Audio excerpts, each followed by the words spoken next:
hayırlı gün düşer misiniz? Hürmetli oğlunuz mutlaka. Beygirez dersi avda. Konuş var balkı yüzünüzde. Beygirez biz yanı ortaklasa, sırtına kular size. Malımızda şirdigine rahim idigiz. Yaşakın başı bugün bize. İrəndə bizim yaşabız ikitildə. Bu anami qırırlanan varımızda. Varlı şarlar tuturulgan ilimizdə. Burangadan kelgan g'aydat, ota baba yuvasi. Bunday hamtoz bolalar shak-shak bilan quloqlarga qarshi olasi.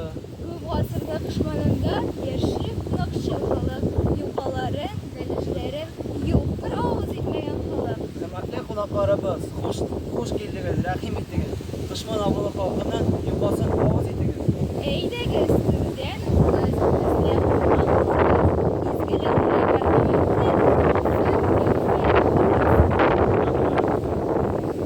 Şu kanalımızı etdiniz cemaat mine. Şu meşhurdan bilgirek, şu sözün hem temin bilip gidesiz gidiniz her bugün.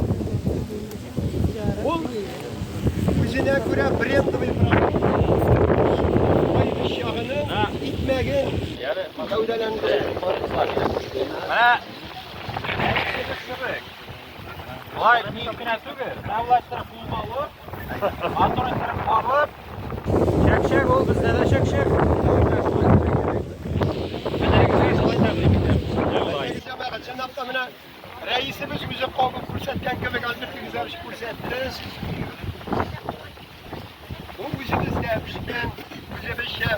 Balını jellemiler bizim şaktaşın ki balını kurcetiştirirler.